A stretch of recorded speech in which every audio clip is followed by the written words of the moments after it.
Listen to me. I'm standing here at 70 years old, and this very morning, I got up at 4 a.m. I went to my gym, I lifted weights for 90 minutes. Then I swam for 30 minutes.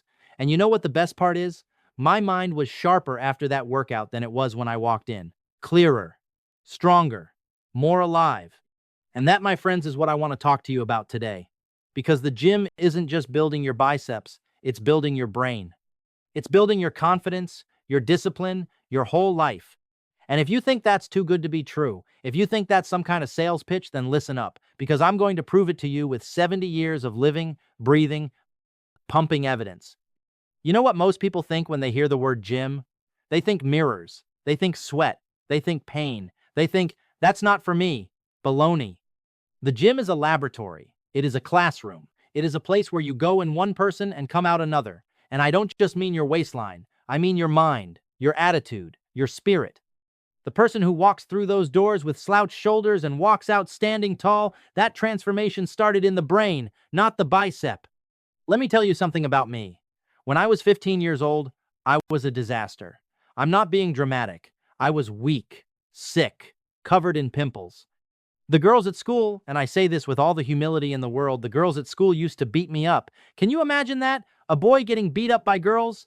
And you know what my problem was? It wasn't just my body. It was my mind. I had no confidence, no direction, no belief that I could be anything other than what I was, a sick, miserable kid who ate sugar for breakfast, lunch, and dinner, candy, cakes, ice cream. I was a junk food junkie. My body was a mess, and my head was even worse. Then my mother, God bless her, took me to a lecture. This man named Paul Bragg was speaking about health, about nutrition, about the power of the human body. And something happened to me that day that I cannot fully explain, even now. Something clicked in my brain. This man looked at me and said words I will never forget for the rest of my life. He said, "It's never too late to start." I was 15 years old, and it wasn't too late. You're sitting here today, whatever age you are, and it is not too late for you either. I walked out of that lecture a different person. Not in my body was still a wreck, but in my mind, something had shifted. I made a decision, one single decision, that I was going to take responsibility for my body, that I was going to change. And let me tell you, change didn't happen overnight. I struggled. I fell.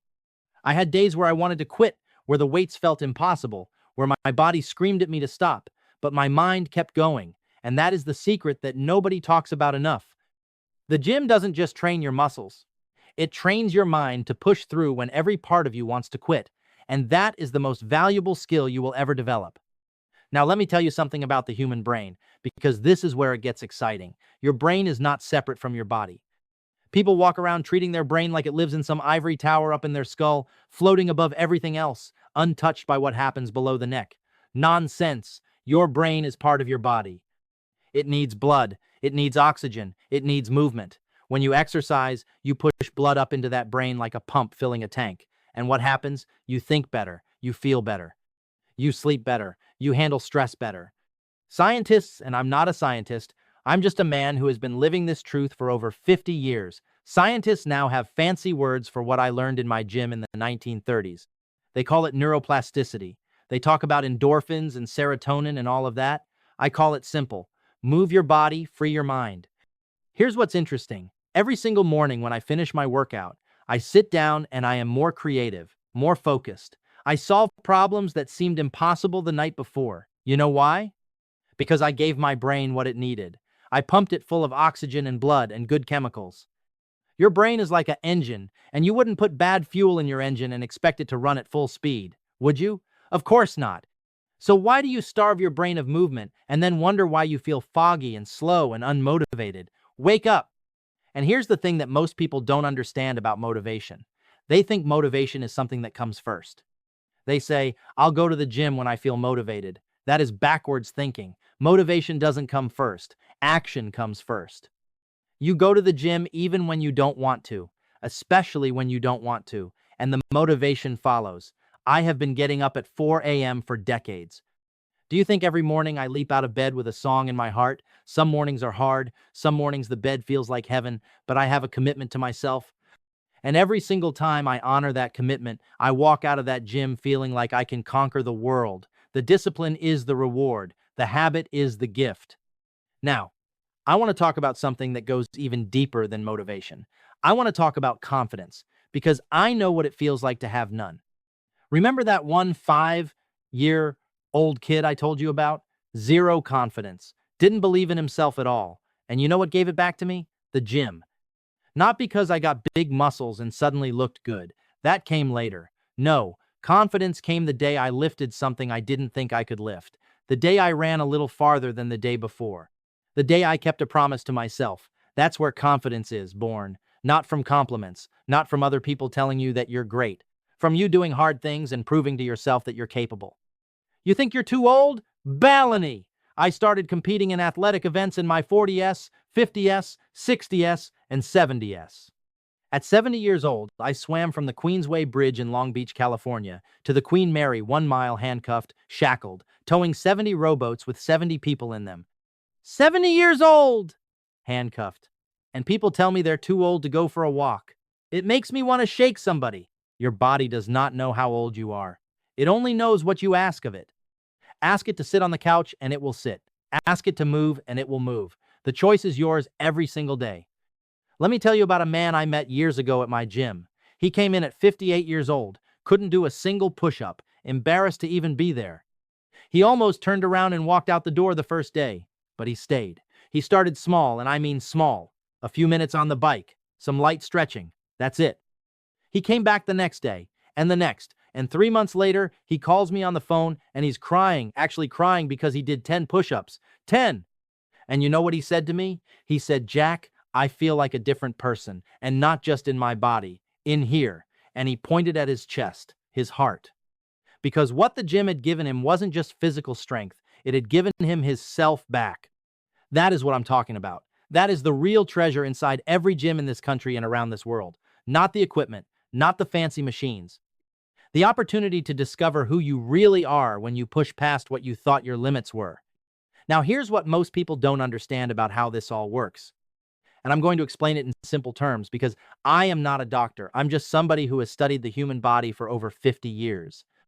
When you exercise, especially with weights, you create tiny little tears in your muscle fibers. Don't let that scare you. That's good. Your body repairs those tears and makes the muscle stronger than it was before.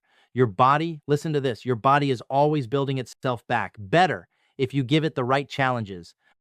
Your heart, it's a muscle too. Work it, strengthen it. A strong heart pumps more blood with less effort. That means lower blood pressure, more energy, more life in your years. And your metabolism, people act like metabolism is some mystery you're born with and stuck with forever. That is not true. You can change your metabolism. How? By building muscle. Muscle burns calories even when you're sitting still, even when you're sleeping. Every pound of muscle on your body is like a little engine running all day, burning fuel, keeping you lean and energetic. This is why I say, and I've been saying it for 60 years, exercise is king and nutrition is queen. You need both. You cannot have a kingdom without the king and the queen working together. Speaking of nutrition, let me tell you what I eat. Because people always want to know. I eat 2 meals a day. I juice every single day, and I was juicing before juicing was cool, before anybody had a fancy machine with a brand name on it. I eat 10 raw vegetables every single day. 10. And fruit. And whole grains. And lean protein. I don't eat junk. I haven't had a sugary piece of candy in over 50 years. Not because I'm punishing myself.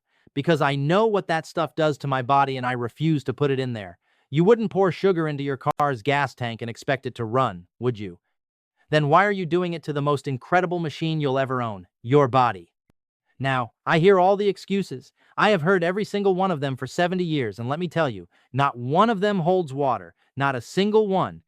You say you don't have time. Let me ask you something. How much time do you spend watching television?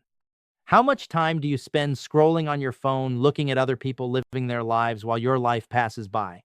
You have time. You just haven't decided that your health is worth the time. And when you end up sick, when your body breaks down from neglect, then you'll have time. You'll have all the time in the world sitting in a doctor's office. Make time now. I get up at 4 a.m. I train before the rest of the world is awake. If a 70-year-old man can do it, you can find 30 minutes somewhere in your day. You say you're too tired. Here is the beautiful irony of that excuse. The very thing that will give you more energy is the thing you're too tired to do. Exercise creates energy. It doesn't steal it. When you start exercising regularly, you will sleep better. You will wake up feeling more rested. You will have energy in the afternoon that you haven't had in years. I have more energy at 70 than most 40-year-olds I meet. Why? Because I have never stopped moving. The body is not a battery that drains. It's a generator. The more you use it, the more it produces. You say the gym is too expensive. I started exercising with a barbell I made myself, with a pull-up bar in a doorway. You do not need a fancy gym membership to begin. You need your body and the floor beneath your feet. Push-ups, squats, walking, swimming if there's a pool nearby. The basics are free. And once you're committed, once you feel the difference, you will find a way to make it work because you'll know it's the most important investment you can make. You say you're intimidated, you don't know what you're doing, you'll look stupid. Let me tell you something. Every single person in that gym, every one of them started as a beginner. Every champion, every athlete, every person with a strong and healthy body started exactly where you are right now. No one was born knowing how to lift a weight. You learn, you start simple, you get better. Nobody in a gym worth going to is laughing at the beginner. They're inspired by them. Because we all remember what it felt like to walk through that door for the first time. And that reminds me of something I need to say about the mind more specifically, because we've been talking about it in connection to exercise, and I want to be very direct about this now. The gym teaches you lessons that carry into every other area of your life. When you learn to push through the last 2 reps when your arms are shaking, you learn to push through difficult moments at work. When you learn to show up on days you don't feel like it, you learn discipline that transfers to your relationships, your finances, your goals. The gym is a school, and the subject it teaches is you. Here's what I want you to do. I'm going to give you a 30-day challenge, not a complicated program, not something that requires equipment you don't have. Just 30 days of commitment to yourself. Here's how it starts. Day 1, tomorrow morning, not next Monday, not after the holidays. Tomorrow you wake up 30 minutes earlier than usual. That's all. You do 10 push-ups. If you can't do 10, do 5. If you can't do 5, do 1. If you can't do 1 from your feet, do it from your knees. I don't care where you start. I care that you start. Then you walk for 20 minutes. Outside if you can. Breathe the air. Move your body. That's day 1. Week 1 is about building the habit. Same time every day. Your body and brain both love routine. When you exercise at the same time each day, your body starts preparing for it. Your brain starts to associate that time with energy and alertness. Don't miss a day in week 1. Not because the workout is going to change your body in a week, it won't. And don't let anyone tell you it will. But because you are training your mind to show up. And that is everything. In week 2, you add something. Maybe it's 5 more minutes of walking. Maybe it's a few squats added to your morning routine. Maybe you try a simple stretching routine before bed. The point is progression. Always a little more than yesterday. Your body responds to challenge. Give it the same thing every day and it adapts and stops changing. Push it a little further and it grows. That's not just a fitness principle. That's a life principle. By week 3, something starts to happen. People notice it sometimes before they feel it themselves. You're standing differently. Your shoulders are back. Your head is up. There's something different in your eyes. People who know you start asking what's different, and you might not even be able to explain it yet. But what's happening is that your brain chemistry is changing. Your confidence is growing. Your body is getting stronger, and your mind is getting clearer, and the two are feeding each other in a beautiful cycle that just keeps building. Week 4. You're almost there. And here's the key to week 4. This is where most people quit. Right before the breakthrough. They've been consistent for 3 weeks. They don't see the dramatic transformation they imagined, and they start to lose faith. Don't you do it. Don't you dare quit in week 4. Because the changes that are happening in your body in week 4 are more significant than any of the previous weeks. You just can't see them all yet. Your heart is stronger. Your lung capacity has improved. The neural pathways in your brain, connected to movement and discipline, have been reinforced over and over. You are different. Keep going. Now, let me tell you about a woman I knew. She was 62 years old, a retired teacher. She came to me after her doctor told her she needed to lose weight or face serious health consequences. She was scared. She hadn't exercised in 20 years. She started with nothing more than a 10-minute walk each day, just 10 minutes. And you know what? In 6 months, she had lost 40 pounds. But that's not the part of her story that I want you to hear. The part I want you to hear is what she told me when I asked her how her life had changed. She said, "Jack, I'm not afraid anymore." She wasn't just talking about her health. She was talking about life. She said she used to avoid things, avoided new experiences, avoided challenges, avoided living, and something about conquering that little 10-minute walk every day and then making it longer and then harder. It rewired something in her brain. She stopped being afraid. Isn't that something? 30 pounds could not have given her that. A pill could not have given her that. Only she could give herself that. Through effort, through showing up, through the gym. And here's another one. A young man, 28 years old, came to me after going through a hard time, lost his job, relationship fell apart. He was in a dark place mentally. And someone told him to try exercising. He was skeptical. He felt like nothing could help, but he was desperate enough to try. So he started. And within 2 weeks, he told me the depression had lifted. Not completely, not like magic, but there was light where there had been none. Because exercise, that movement, that effort, that commitment to himself, told his brain that he was worth fighting for. The brain responds to the evidence you give it. And every workout says, I matter. My life matters. I am worth this effort. You cannot buy that message. You have to earn it. Now I want to paint you a picture. I want you to think about two people. Two people the same age, let's say 45 years old. Same starting point in life. And I want you to see where their choices take them over the next 20 years. Person one decides to start. Maybe they read something that inspired them, or a doctor scared them, or they looked in the mirror one morning and made a decision. They start small. They're consistent. They have setbacks. Everybody does. They get injured once and come back. They plateau and push through. They change their nutrition. They lose some weight, gain some muscle, gain a lot of energy. By 55, this person is vibrant. By 65, they're still active, still sharp, still living. They play with their grandchildren on the floor. They travel. They wake up in the morning and feel grateful to be in a body that still works. Person two decides to wait. They'll start next month, then next year. They're tired. They're busy. The gym is too expensive. They're too old, and the years pass. The body, without challenge, begins to shrink. The muscles weaken. The bones lose density. The mind, without the chemicals that exercise provides, grows foggy. The doctor visits become more frequent. The medications pile up. By 65, this person struggles to get out of a chair, can't play with the grandchildren, is dependent on others for things they used to do alone. And what's heartbreaking, truly heartbreaking, is that they know. They know it didn't have to be this way, that they made a choice. Not one big dramatic choice, but 1,000 small daily choices to do nothing. You are choosing right now, this moment. Every moment you choose is building toward one of those two futures. There is no neutral. Doing nothing is a choice. Sitting still is a choice. And so is standing up. So is showing up. So is deciding that your life is worth fighting for. I am 70 years old. I have outlived people who were younger than me, stronger than me at one point in time, more gifted than me. And I'll tell you why I'm still here doing pull-ups and swimming in the ocean and talking to audiences like this one, because 55 years ago I made a decision. And every single day since then, I've renewed that decision. Not once. Every single day. That is the secret. It is not talent. It is not genes. It is not luck. It is the daily decision to keep going. Now listen, I know some of you are dealing with real obstacles. Maybe you have an injury. Maybe you've got bad knees or a bad back. Let me tell you something, you work around it. The human body is unbelievably adaptable. Bad knees? We work the upper body. Bad shoulders? We work the legs. There is always something you can do. The question is whether you're focused on what you can't do or what you can do. I choose to focus on what I can do, every time. And so should you. Maybe you've tried before and you've failed. Welcome to the club. Every successful person I have ever known has failed. Multiple times. I have had injuries that forced me to stop. I've had days where I thought maybe this time my body isn't bouncing back. But quitting was never the answer. Getting back up always the answer. Falling is not failure. Staying down is.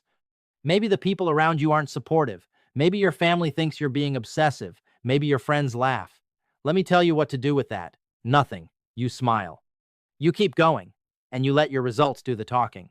Because in 6 months, when you're vibrant and strong and alive, and they're still sitting on the couch with their chips, they're going to ask you what you're doing, and then you can help them.